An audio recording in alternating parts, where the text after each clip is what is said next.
सर्जेराव एका मोठ्या I T कंपनीचे मालक आहेत. त्यांचं आता वय 60 वर्ष येऊन ठेपलेलं होतं. त्याच्यामुळे मग त्याने असा विचार केला की आपल्या मुलाकडे हा सगळा कारभार देऊया. त्यांचा मुलगा प्रिन्स, मोठ्या लाडानं त्याने त्यांच्या मुलाचं नाव प्रिन्स असं ठेवलेलं होतं. त्यांना एकुलता एक मुलगा होता आणि त्यांनी त्यांच्या मुलाला परदेशामध्ये शिकायला पाठवलेलं होतं आणि मग तिकडे जाऊन त्यांनी डिग्री घेऊन आपल्या देशामध्ये येऊन आपला व्यवसाय सांभाळावा अशी त्यांची इच्छा होती. त्याप्रमाणे प्रिन्स बाहेर देशामध्ये गेलेला आहे आणि आपल्या देशामध्ये येऊन त्याने वडिलांसोबत काम सुरू केलेलं होतं. त्याचे जे वडील होते, हे वडील अत्यंत कष्टाळू होते. त्यांच्या कंपनीमध्ये 50 ते 60 लोकांचा स्टाफ होता आणि या संपूर्ण स्टाफला ते अत्यंत प्रेमाने वागवायचे. वेगवेगळे बोनस द्यायचे, चांगला पगार द्यायचे आणि काम देखील करून घ्यायचे. त्याच्यामुळे त्यांच्या कंपनीतली सगळी मंडळी त्यांना एक आपल्या वडील म्हणून मानत होते. पण हा जो प्रिन्स होता, हा प्रिन्स थोडासा वेगळ्या स्वभावाचा होता. जेव्हापासून त्याने या कंपनीचा चार्ज घेतलेला आहे, तेव्हापासून मात्र हे सगळे कर्मचारी वैतागलेले आहेत. काही जणांनी तर राजीनामा दिलेला होता आणि जे काही राहिलेले कर्मचारी होते ते त्यांना प्रिन्सला पाठीमागे शिव्या देत होते. कुठे बाप आणि कुठे पोरगं असं दरवेळेला ते म्हणत होते. असं तरी आपल्या कंपनीसाठी काम करत होते, आपल्या पोटासाठी काम करत होते. पण हा जो प्रिन्स होता, हा प्रिन्सचं वागणं दिवसेंदिवस बदलत चाललेलं होतं. कारण प्रिन्सने जसे आपले कर्मचारी आपल्या कंपनीतून सोडून जातील, तसं काही इंटरव्ह्यू बाहेर अरेंज केलेले होते आणि या इंटरव्ह्यूमधून फक्त आणि फक्त महिलांनाच त्याने आपल्या कामावरती घेतलेलं होतं, कंपनीमध्ये घेतलेलं होतं. आता हा जो विषय आहे, हा विषय अनेकांना खटकलेला होता. कारण इतर अनेक जे पुरुष होते, हे पुरुष देखील काबिल असून देखील त्यांना जाणीवपूर्वक त्याने रिजेक्ट केलेलं होतं आणि फक्त ज्या तरुणी असतील किंवा महिला असतील, यांनाच तो कामावर घेत होता आणि इंटरव्ह्यू घेताना देखील तो अवास्तव प्रश्न विचारायचा किंवा असे प्रश्न विचारायचा की ज्यांचा फील्डसोबत काही संबंध नव्हता आणि त्यांच्या घरचे बॅकग्राऊंड, त्यांच्या घरी कोण-कोण असतं किंवा इतर फ्युचरमध्ये त्यांना काय करायचं आहे, असे सगळे काही वाह्यात प्रश्न तो विचारायचा आणि मग त्यांना कामावरती घ्यायचा. त्यांना अपॉइंटमेंट लेटर द्यायचा आणि या महिला त्याच्याकडे कामावरती रुजू देखील व्हायच्या. आता त्याच्या वडिलांचं जे ऑफिस होतं ते आलिशान होतं. त्या आलिशान ऑफिस त्याने तोडलेलं होतं आणि त्या ऑफिसचे त्याने 2 भाग केलेले होते. एका बाजूला त्याने आपल्यासाठी एक केबिन बनवलेली होती आणि केबिनला अटॅच दुसरी एक त्याने बेडरूम बनवलेली होती आणि या ऑफिसमध्ये बसून तो जे काही करायचा त्याची चर्चा मात्र आता सगळीकडे व्हायला लागलेली होती. त्याच्याकडे ज्या महिला कामाला त्याने घेतलेल्या होत्या, ज्या मुली कामाला त्याने घेतलेल्या होत्या, या सगळ्याच्या सगळ्या मुली यांना खूप चांगला पगार दिलेला होता, चांगला बोनस तो देत असायचा. इतर ट्रॅव्हलिंगचे एक्सपेन्सेस असतील किंवा सगळे एक्सपेन्सेस तो त्यांना देत असायचा. याचं कारण वेगळं होतं की त्याला बायकांची विशेष आवड होती आणि ही जी आवड होती ही अत्यंत भयानक होती. त्याला 20 वर्षापासून 50 वर्षापर्यंत बायकांसोबत संबंध ठेवायला आवडायचे आणि आता जर का आपल्याला वेगवेगळ्या बायकांसोबत संबंध ठेवायचे असतील, हक्कानी संबंध ठेवायचे असतील, आपणच आपल्या ऑफिसमध्ये अशा महिलांना काम द्यायचं की ज्यांच्याकडून आपल्याला काही करून घेता येईल, आपल्याला शारीरिक संबंध ठेवता येतील, मजा करता येतील, अशांनाच तो कामावरती ठेवायचा. आणि आता त्याने साधारणपणे 15 ते 20 जणींना आपल्या ऑफिसमध्ये काम दिलेलं होतं. प्रत्येकाला केबिन दिलेली होती. आता अशा अनेक मुली होत्या की त्यांना त्यांचं कामही येत नव्हतं. आता त्यांना पगार दिलेला होता, हा बक्कळ दिलेला होता. त्याच्यामुळे त्यांना हे समजत नव्हतं की आता आपण काम करायचं. त्या सगळ्याचा जो परिणाम आहे, हा परिणाम त्यांच्या क्लायंटवरती झालेला आहे आणि जे त्यांचे परदेशातले क्लायंट होते, यांचे प्रोजेक्ट आता वेळेवरती जात नव्हते.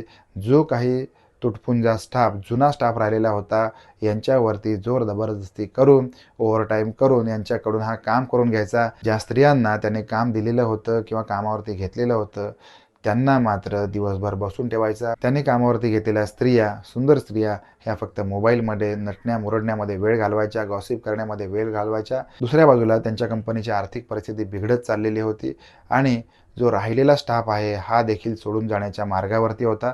कारण त्यांना ह्या सगळ्या गोष्टी समजलेल्या होत्या की आपल्या मालकाचा मुलगा प्रिन्स हा आपल्या मालकासारखा नाही आहे. तो मात्र त्याला बायकांचं वेड आहे. त्याला वेगवेगळ्या बायकांसोबत राहायला आवडतं, वेळ घालवायला आवडतो आणि त्याच्या ऑफिसच्या कडेला असलेल्या बेडरूमची देखील त्यांना माहिती झालेली होती. आता हे कुठेतरी थांबलं पाहिजे असं देखील त्यांना वाटत होतं.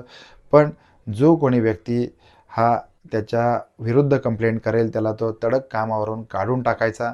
त्याच्यामुळे सगळेजण गप्प बसून राहिलेले होते आणि आता त्याने हळूहळू आपल्या कंपनीमध्ये स्टाफ वाढवायला सुरुवात केली. त्याने अनेक अजूनही इंटरव्ह्यू घेतलेले आहेत. ज्या मुली दिसायला सुंदर होत्या, आखीव रेखीव होत्या, त्यांनाच तो काम द्यायचा.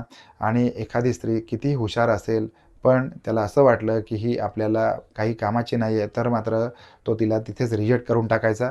आणि थोडं जरी त्याला असं वाटलं की भविष्यामध्ये एखादी स्त्री त्याच्या कामाला येणार असेल, तर मात्र तो तिला कामावर घ्यायचा आणि आपल्या केबिनमध्ये बोलावून घ्यायचा. केबिनमध्ये बोलवल्यानंतर मग त्यांच्यासोबत चर्चा करायचा आणि चर्चेदरम्यानच तो त्यांना या सगळ्या गोष्टीची कल्पना द्यायचा.